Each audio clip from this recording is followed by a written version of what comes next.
여러분 각 절기 때마다 듣는 이렇게 설교 말씀 듣는 것을 이렇게 좋아하시나요? 네, 저는 고백하자면 청년 때에 그 절기 때 관련된 설교 말씀 듣는 것을 그렇게 좋아하지 않았었습니다. 왜냐하면 매년 같은 본문이기도 하고 제목만 봐도 이렇게 유추가 가능하기도 하고요. 같은 메시지를 매번 듣는 것이 좀 뻔하기도 하다고 청년 때 그 교만한 마음에 좀 그렇게 생각했던 것 같습니다.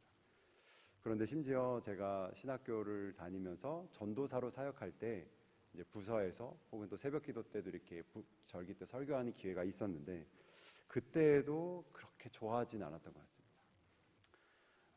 이게 성도분들도 다 아는 내용, 조금은 다 이미 알고 계신 내용들을 똑같이 어쩔 수 없이 해야 되는 약간의 의무감 같은 것들이 그때는 저로 하여금 좀 불편하고 부담스럽기도 하고 했던 것 같습니다. 그런데 이제 신기하게도 또 감사하게도 더 이렇게 신앙생활을 하면 할수록 절기에 대한 말씀을 듣는 것이 지금은 훨씬 더 너무나 좋고 좀 기대가 되는 것이 있습니다.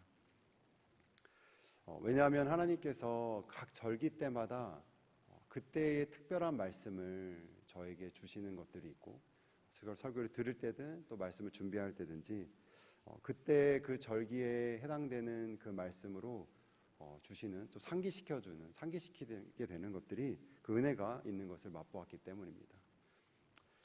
이건 마치 그 시즌마다 특별하게 먹는 어떤 음식이라고도 좀 비슷한 것 같습니다.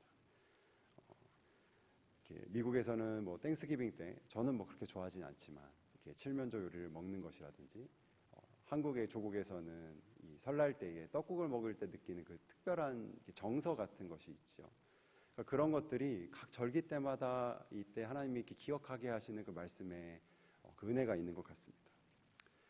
실제로 성경은 말씀을 영적인 양식이라고 저에게 말씀하시는데 오늘 이 성탄에 대한 이 특별한 말씀을 통해서 이 절기 때에 행하신 하나님의 특별하고 놀라운 일들을 통해서 우리가 한번 다시 기억하게 되고 그 은혜를 맛보는 저와 여러분의 이 아침 시간이 되기를 주님의 이름으로 축원합니다.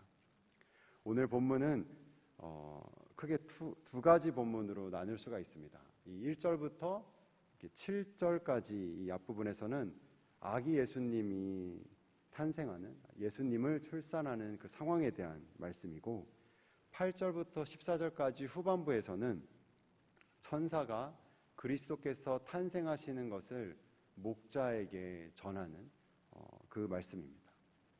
이 둘 다 너무 유명한 이야기여서 아마 여러분께서 성경을 이렇게 봉독하실 때에 아마 어떤 그려지는 이미지들을 떠올리셨을 것입니다. 앞부분에서는 어떤 예수님 탄생한 어떤 이미지일 거고 뒷부분은 천사들이 목자에게 나타나서 그것을 전하는 여러분이 생각나는 어떤 이미지들이 있으실 겁니다. 그렇기 때문에 오늘 말씀은 어떤 논리적으로 증명하거나 혹은 막 교훈적으로 가르치는 그런 내용이다기보다는 실제로 약간 이미지처럼 하나님께서 어떤 일들을 우리 가운데 행하셨는가가 훨씬 더 중요한 말씀입니다. 즉 하나님께서 성탄은 주권적으로 하나님께서 행하셨던 것들인데 그것을 무엇을 행하셨는지 어떻게 행하셨는지를 우리에게 계시해 주시는 말씀인 것이죠. 여러분 구약시대에서는 하나님께서 그 하나님의 뜻을 어떻게 계시하셨죠? 무엇을 통해 계시하셨습니까?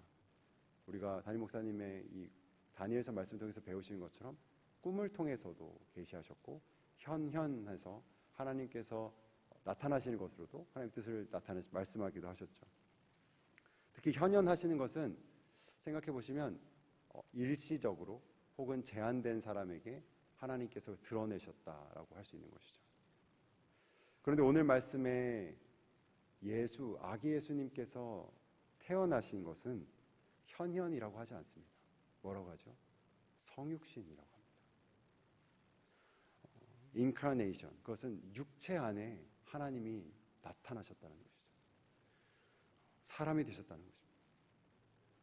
성탄은 하나님께서 지극히 높으신 하나님께서 인간 아기의 몸으로 이 땅에 내려오셔서 우리와 같이 되시고 우리와 함께 거하시는 그 놀라운 이야기를 담고 있는 내용입니다. 이 성육신에 담긴 하나님의 뜻은 너무나 깊고 또 너무나 특별하기 때문에 우리는 이것에 담긴 하나님의 뜻을 기쁜 소식, 즉 복음이라고 하는 것입니다. 오늘 이 크리스마스 날 이 성탄에 대한 이 복음의 말씀을 통해서 크리스마스의 이 복음을 더 깊이 깨닫는 은혜가 여러분과 저에게 있길 주님의 이름으로 축원합니다. 첫 번째로 이 크리스마스는 낮아짐의 복음을 말하고 있습니다.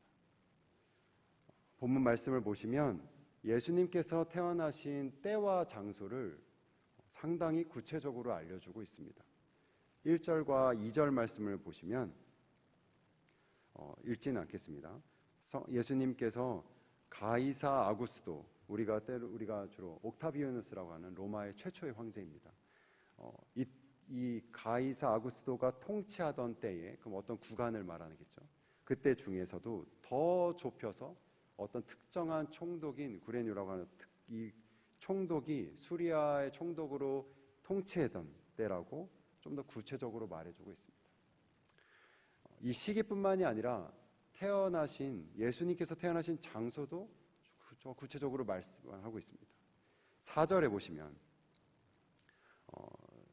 보시면 그 지역이 명시되어 있습니다. 4절 말씀 제가 읽겠습니다. 요셉도 다윗의 집 족속이므로 갈릴리 나사렛 동네에서 유대를 향하여 베들레헴이라 하는 다윗의 동네로. 여기에 어떤 지역이라고 나오겠습니까? 베들레헴이죠. 베들레헴에서 더 좁히고 좁혀서 예수님께서 탄생하신 그 장소를 뭐라고 하냐면 7절 한 곳에 이렇게 써 있습니다. 7절 말씀은 여러분과 함께 좀 소리내서 읽어보도록 하겠습니다. 함께 소리내서 읽겠습니다. 시작. 첫 아들을 낳아 강보로 싸서 구유에 뉘었으니 이는 여관에 있을 곳이 없음이로라. 구체적으로 누구의 집이다 이러고 말하고 있지는 않지만 그보다 더 좁은 곳을 말하고 있습니다. 탄생하신 아기 예수님께서 어디에 뉘었다고 되어 있나요? 구유이죠. 저는 솔직하게 구유를 눈으로 본 적은 아직까지 없는 것 같습니다. 여러분 중에는 구유를 아마 이 팔레스타인의 구유랑 조금은 다르겠지만 실제 눈으로 보신 분이 있겠지만 저는 이제 실제로 본 적은 없는데, 구유는 영어로는 이제 메인저라고도 하고 소와 말 등이 가축이 이렇게 먹이를 먹는 어떤 이렇게 작은 통 같은 것이라고 말하고 있습니다. 그러니까 하나님의 본체이신 성자 하나님께서 가축의 먹이를 담는 통에 담겨 주셨습니다. 우리는 이렇게 집을 얘기하면 여기서 이제 여기 성경 말씀에 것처럼 어떤 여행자를 위한 숙소가 아니라 어떤 일반적인 집이라고 생각할 수 있는데, 우리는 한국의 집 구조가 익숙하기 때문에 이런 가축이 나오면 외양간을 생각하게 될 때가 있습니다. 그러니까 분리된 공간을 대부분 생각하는데, 많은 신학자분들이 이 부분을 연구하면서 이곳이 어떤 여행자를 위한 특별한 여관이 아니라 일반적인 집에서 예수님께서 태어나신 것이라고 많이 해석을 합니다. 저는 이와 관련해서 이스라엘에 방문한 적이 있었는데 그때 이제 비슷한 집의 구조를 이렇게 본 적이 있어서 조금 충격받았던 적이 있습니다. 이렇게 집 안을 보시면 사진 한번 보여주시겠습니까? 제가 사진을 좀 부탁을 드렸는데, 집 안을 보시면 어떤 큰 방과 같은 하나의 공간이 있는데요. 약간 우리로 치면 복층과 같이 비슷하게 되어 있습니다. 그런데 높은 부분과 이렇게 낮은 부분으로 이렇게 많이 되어 있습니다. 일반적인 집이 이렇게 많이 되어 있다고 합니다. 근데 이 집의 식구들 대부분 어디에 살까요? 윗부분에 살게 되어 있습니다. 생활은 다 윗부분에 살게 되죠. 아랫부분은 무엇을 위한 공간일까요? 가축을 위한 공간입니다. 이제 여기에 구유도 있는 것이죠. 그래서 집의 대부분 식구들은 윗부분에 생활하게 되고 가축들은 아랫부분에서 이렇게 지내게 되는 게 일반적인 이 당시의 집이었습니다. 그러면서도 이렇게 가축들이 좀 보이시죠? 그러니까 예수님께서 태어나신 것은 이 집에서 윗부분일까요? 아니면 아랫부분일까요? 아랫부분입니다. 위에는 그 주인과 아마 다른 분들이 아마 거했었던 것 같습니다. 그 위에도 공간이 없었기 때문에 가축을 위한 공간에서 예수님께서 태어나시고 거기 구유에 누이셨던 것이죠. 예수님께서 얼마나 낮은 자로 태어나셨는지, 그것은 사람들이 일반적으로 사는 그 레벨의 공간도 아니었고, 그 당시에 어떤 낮은 사람들보다 더 낮은 곳, 심지어는 가축들에 있는 공간에서 태어나신 것입니다. 그리고 그곳에 누이셨습니다. 여기서 태어나신 그 예수님은 본체 하나님, 온 우주의 창조자이시고 지극히 높으신 분이시죠. 누가복음 1장 31절과 32절, 저희가 같이 읽고 있는 이 누가복음의 앞부분에 태어날 예수에 대해서, 성자 하나님에 대해서 이렇게 말하고 있습니다. 1장 31절과 32절 말씀을 제가 읽겠습니다. 보라, 내가 잉태하여 아들을 낳으리니 그 이름을 예수라 하라. 그가 큰 자가 되고 지극히 높으신 이의 아들이라 일컬어질 것이요, 또 주 하나님께서 그 조상 다윗의 왕위를 그에게 주시리니. 이 말씀이 말하는 그 자가, 그 아기가 지극히 높으신 하나님의 아들이라면, 여기서 지극히 높다란 말은 그 세상에 있던 어떤 인간보다, 어떤 사람보다 높은 존재, 하나님의 아들이라고 말하고 있는 것이죠. 그 하나님의 아들이라면 응당 그에 걸맞는 곳에서 태어나게 하시는 것이 상식적일 것입니다. 예를 들어 로마 황제가 머물고 있는 그 처소라든지, 아무리 양보하고 양보해도 최소한 예루살렘의 성전 정도는 되면 지극히 높은 하나님의 아들이다라고 일반적으로 생각할 수 있는 공간이었겠죠. 그런데 예수님께서는 동네 중에서도 가장 작았던 동네 베들레헴에서, 그곳에서도 사람들이 일반적으로 사는 공간도 아니라 가축들이 머물던 공간에서 태어나셨습니다. 아무도 주목할 수 없는 그곳에서 태어나신 것이죠. 예수님의 자리는 왕의 보좌가 아니었고 가축의 자리였습니다. 왜 성부 하나님께서는 이 성자 하나님을 이렇게 낮은 곳에서 태어나게 하셨을까요? 여러분 중에 자녀를 출산하셨거나 혹은 여러분의 손자, 손녀가 최근에 태어난 경험이 있으시다면 아마 조금은 더 깊이 묵상하실 수 있을 것입니다. 대부분의 부모는 출산할 때가 되면 가장 안전하고 가장 좋은 것을 찾게 되죠. 왜냐하면 생명을 잉태하기 때문이죠. 그래서 제가 공부했던 신학교의 대부분 신학생들도 정말 가난해도 아이가 출산할 때만큼은 최대한 좋은 산부인과를 이렇게 수소문해서 그곳에서 출산하려고 했던 경우가 많이 있습니다. 그래서 지금 미국에 있는 여기 신학생들을 보아도 크게 다른 것 같지 않습니다. 돈을 더 들이더라도 조금은 안전하고 조금은 좋은 곳에서 출산하고 싶으신 거죠. 네, 하나님 아버지께서 자기의 독생자를 이 땅에 성육신하게 하실 때에는 그분께서 능히 원하는 자리에 태어나게 하실 수 있는 능력이, 권세가 있는 분이십니다. 하지만 하나님께서는 지극히 하나님의 아들, 이 독생자 예수 그리스도를 오히려 세상 어느 곳에서보다 더 낮은 곳에, 그곳을 찾으셔서 그곳을 예비하셔서 그 낮은 곳에서 태어나게 하셨습니다. 그것은 죄인을, 그 비천한 자들을 구원하기 위한 하나님의 사랑이 얼마나 큰 것인가를 예수님의 탄생을 통해서 보여주기 위하신 것이었죠. 여러분, 과학에서 위치 에너지라는 거 들어보셨는지 모르겠습니다. 높은 곳에서 낮은 곳으로 떨어질 때 그것이 에너지가 된다라는 것이죠. 이것을 여기에 적용해 보시면 예수님께서는 이 세상 그 어떤 곳에도 높은 곳에서 이 세상 그 어떤 곳보다 낮은 곳으로 내려오셨습니다. 그 에너지가 사랑이라면 이 세상에서 있었던 그 어떤 사건보다도 큰 에너지가 그곳에서 발생된 것이고, 그 사랑의 힘이 이 땅에 내려오게 된 것이죠. 그것이 우리에게 구원이 된 것입니다. 크리스마스는 이 땅에 참된 평화를 임하게 하신 그리스도의 탄생을 기념하는 날입니다.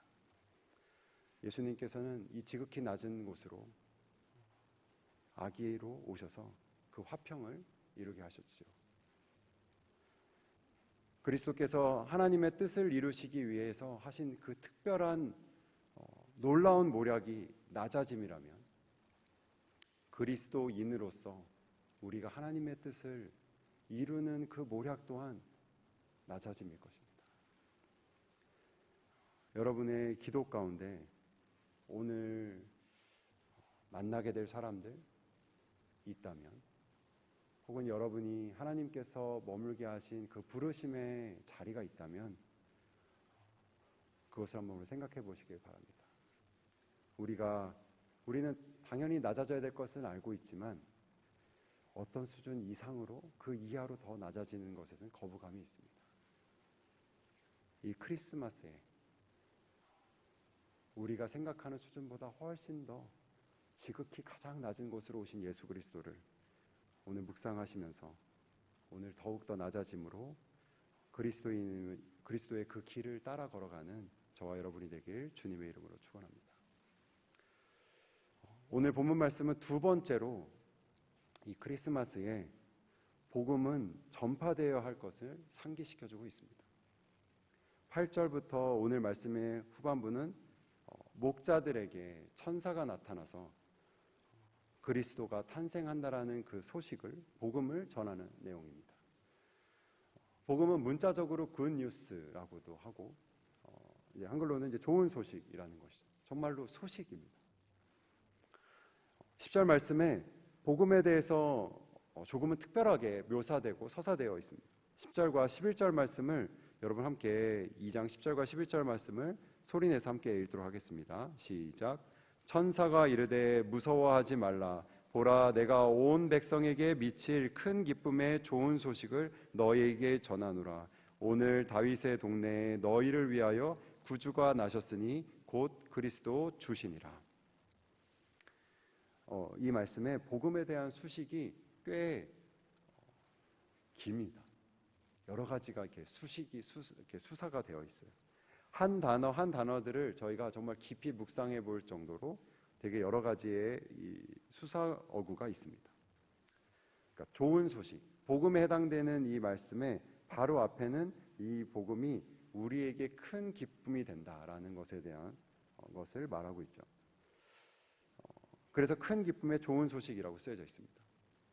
그런데 그 앞에 또 하나의 수사구가 있습니다. 뭐라고 쓰여져 있습니까? 온 백성에게 미칠이라고 되어 있습니다. 이것은 이 말씀이, 이 복음의 대상이 어떤 특정한 대상이 아니라 온 백성에게 영향을 미칠, 온 백성을 위한 것이다 라고 말하고 있는 것이죠. 즉 모든 사람이라고 말하고 있습니다. 정말 이 복음이 온 백성, 모든 사람을 위한 것이라면 이 소식은 모든 백성에게 전해져야 되는 것입니다. 그런데 천사가 이 복음을 모든 사람에게 나타나서 전했습니까? 아니죠. 천사는 충분히 그럴 수 있지만 그렇게 하지 않았습니다. 천사는 목자들에게, 어떻게 보면은 매우 제한된 소수의 사람들에게만 나타나서 이 복음을 전했습니다. 그렇다면 이 소수에게 들려진 복음이 온 백성에게 전해지게 되려면, 복음이 되려면 어떤 과정이 필요할까요? 너무 당연하게도 복음은 다른 사람에게 전파되어야 되는 것입니다. 천사도 메신저였습니다. 천사도 이 소식을 듣고 이 소식을 목자에게 전파하러 내려온 것이죠.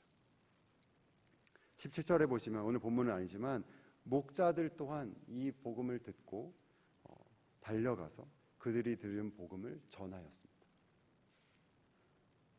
즉 복음은 전파되기 위해 들려진 것이죠.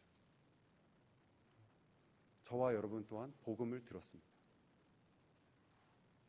그리고 복음을 알고 있습니다.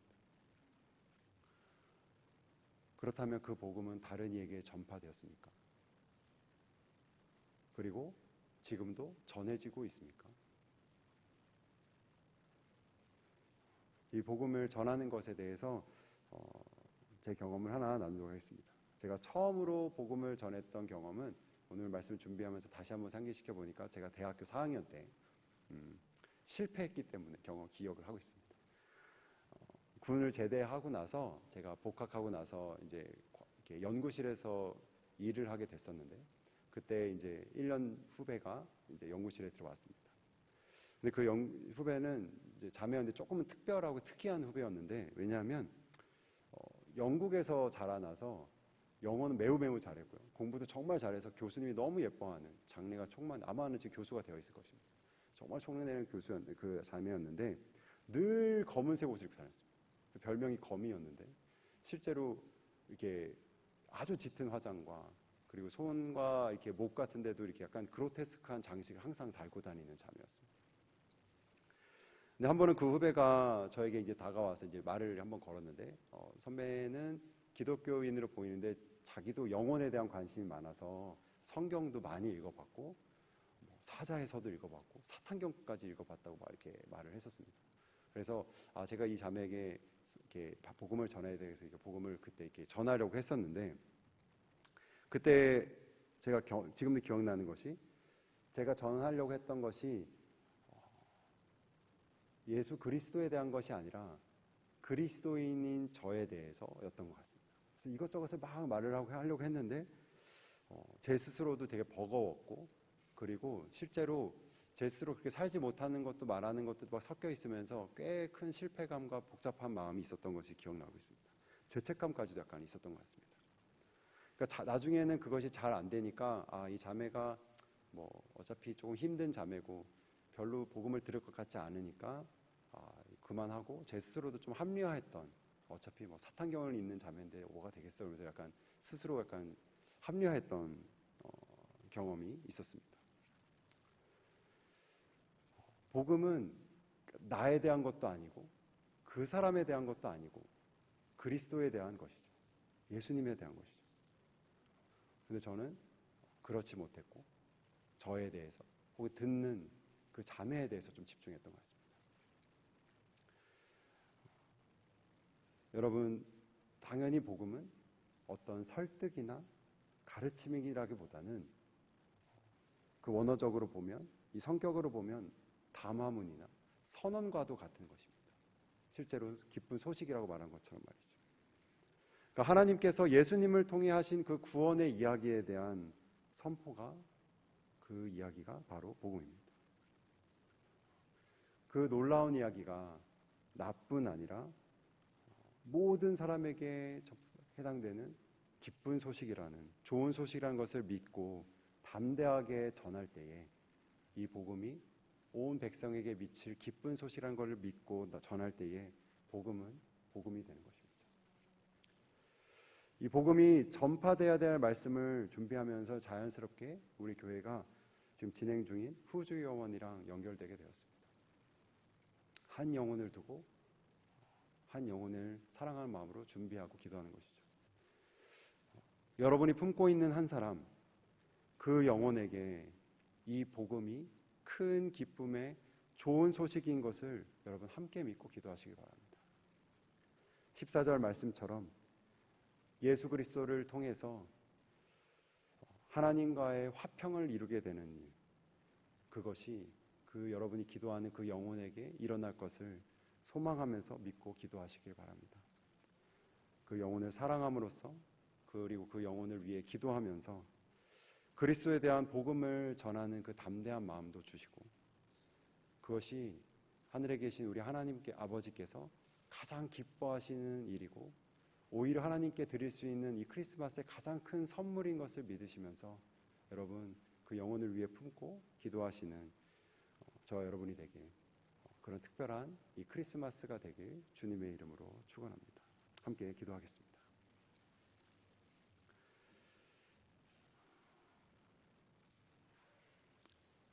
사랑이 크신 하나님 아버지, 이 크리스마스 날, 이 조용한 아침에 그리스도의 탄생을 통해서 하나님을 더 알게 하신 주님께 감사드립니다.